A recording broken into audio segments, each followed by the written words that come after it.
Hey folks, welcome back to another review with yours truly, Sam Healey, and today we're going to be taking a look at this little guy right here. I got this for free at Board Game Geek Con. So does that give you an idea of what kind of game it is and whether or not it's going to be good or not? I don't know, we'll have to see. But pirates, ninjas, robots, and zombies. Which faction comes out on top? Let's take a look at it, then we'll have final thoughts afterwards.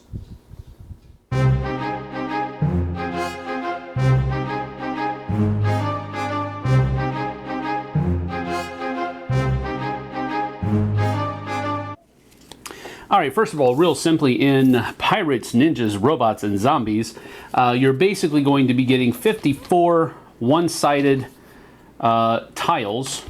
They have, you know, the games logo on the back, and then on the front they have these different combinations of the different faction symbols and everything like that. And then you're also going to be getting 4 double-sided faction tiles that will basically be your home base for whatever faction that you wanted to have. And then you'll also be getting, of course, the play guide. So how does that all fit together? Let's take a look. At the beginning of the game, you shuffle up all of the tiles and put them face down in however many stacks you want to, and then each player is going to choose a faction that they want to be. And so let's say that player 1 wants to be the robots, player 2 is the zombies, and let's see, player 3 will be the ninjas. And then the pirates will sit this one out. And what happens now is each player then takes 3 tiles to constitute their starting hand. That also is included with the base games, the base tile. So you'll have these 4 cards in your hand, tiles rather, and this will be your hand at the beginning of the game. Now, on your turn in Pirates, Ninjas, Robots, and Zombies, you are simply going to be playing one card, one tile from your hand onto the board. And let's start with that one.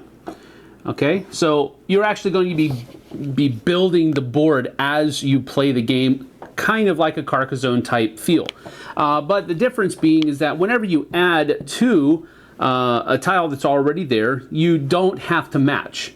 And we'll explain why in just a few moments. So you will play a tile, and then you'll replace that tile in your hand, and then it'll be the second player's turn. The second player will take their tiles up into their hand, and then they'll play a tile, and then they'll draw a tile. Well, this might seem like madness, but what you're trying to do is you're trying to build the largest area that has your faction color in it. So this is why matching the tiles doesn't have to happen.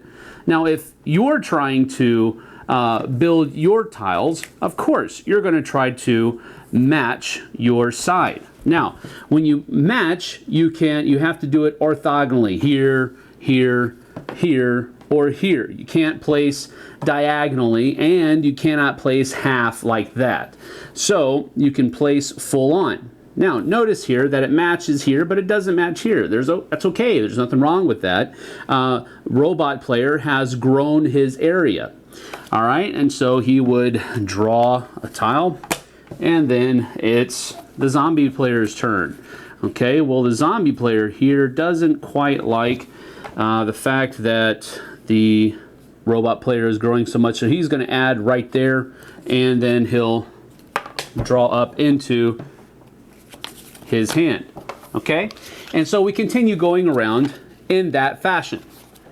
Now, the other thing here is that when you place a tile that has a special symbol in the middle of it, you can do a special action. All right, so there are basically 3 different kinds of special action tiles. There's the rotate symbol, then there's also the swap symbol where you can swap 2 tiles, and then there is this one where when you play this, you can take a tile from the board, put it into your hand, and then place another one in its place from your hand. So those are the 3 tiles, that special actions that you can do. You can rotate, or you can swap, or you can replace. Again, taking a tile off the board and replacing it with something from your hand. Now, the whole point of Pirates, Ninjas, Robots, and Zombies is that you are trying to score the largest area, and only one, area, that is your largest, of your faction. For example, if the game were to end exactly right now, the robots would probably win with 1, 2, 3, 4, 5, 6, 7, 8 points. Okay? Now, that's the general gist. But there are also tiles, special symbols, that each faction is trying to get next to their zone. And these will actually give them 3 extra points if they're part of that zone. So, for example, if the robot faction were able to score this battery along with their largest section, this would be worth 3 points, so their total will be 11 instead of just 8. All right, and same thing is true for the pirates. They want the treasure chests, the ninjas want the shurikens, and the zombies want the brains, of course. But then there are also tiles that are nemesis tiles, or arch enemies, and these are tiles that the factions do not want next to them. And basically, the ninjas don't want any dragons next to them. The pirates don't want any krakens next to them. The robots don't want the military next to them, and the zombies don't want the hunters next to them. And what each one of these does is, if this zombie, for example, were part of the largest zombie area, this would negate the point that you're getting from this zombie. So, any character or bonus item that is next to an arch nemesis tile in some way. For example, this would negate the 3 points that the ninjas would get for this shuriken if it were part of the largest section. If this were the final setup for a game of 3 players, remember it was the ninjas, the robots, and the zombies who were part of this game. The scoring would be such like this. You get 5 points for the home base if the home base is part of your largest area. So you would get 1, 2, 7, 8, 9, 10, 11, 12, 13, 14, 15, 16, 17, 18, 19, 20. We would not count this one because it's next to a dragon. 21, 22, 23, 24, 25, 26, 29, 32 points for the ninjas. The robots would get 5, 6, 7, 8, 9, 10, 11, 12, 13, 14, 15, 16. No, because it's next to a military. That's the arch nemesis. So 16, 17, 18, 19, 20, 21, 24. And these are not counted anyway because they're not part of the major group. So the robots would have ended with, I believe it was 24. The zombies, on the other hand, would have gotten 5, 6, 7, 8, 9, minus those 2, so 7, 8, 9, 10, 11, 12, 13, 14, 15, 16, 17, 18, minus that, back to 17 because of the hunters, 18, 19.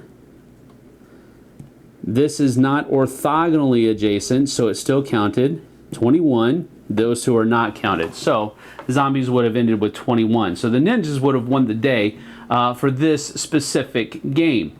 So it's a very simple game. Let's talk about my final thoughts. So that is Pirates, Ninjas, Robots, and Zombies by Rather Dashing Games. And it's not bad, but it's not very, very good either. It has that Carcassonne feel to it of taking a tile and laying it next to a tile and building the board and all of that kind of stuff, with the caveat that you don't actually have to match the sides of the board. But that kind of fits with this game because you're trying to, while build your area, you're trying to stifle everybody else's area at the same time. And so there is a back and forth. The 3 special abilities that you get to do on some of the tiles, you know, the rotating or the swapping or the replacing, those are kind of interesting at first, but as you go through the game and you can see that this is really just turning into a take that type of game where I'm going to play this card and rotate it and haha, take that. And so, well, fine, if you're going to do that to me, then I'm going to do it right back to you. And it kind of devolves into that kind of thing. I guess you could consciously not try to play the game that way, but it's really hard to do that because when somebody, you know, really breaks up your area that you've been working for a long time, you really want to get them back, because maybe breaking your section up actually connected two of their sections, and now they're in the lead. So there's a lot of back and forth in the game. Is this going to stay in my collection? I would say probably not, but that doesn't mean it's a bad game. It just means that I don't think it's going to hit the table in my gaming group very often. Now, I am going to play it with my family. I'm going to try it with my kids and my son Aiden. He might like it because there's a color matching. He likes all of these different kinds of people. So it could be that he enjoys the game. And if he does, I'll keep it in my collection for that specific reason. But normally, this wouldn't be making the cut, folks. But that is Pirates, Ninjas, Robots, and Zombies. I'm going to give this an even keel 4.5, maybe a 5. It could go up if my family likes it, but we're basically just going to go 1 thumb up, and for family friendliness, and we'll go from there. See you on the flip side, folks. Thanks so much for watching the Dice Tower videos. Find more great videos and reviews, as well as our top-rated audio podcast at Dicetower.com. You can also find other great shows at Dicetowernetwork.com. I'm Eric Summerer, and you've been watching The Dice Tower. The Dice Tower is sponsored by Cool Stuff Inc., where you can find great games for great prices. Cool stuff in stock. Check them out at CoolStuffInc.com.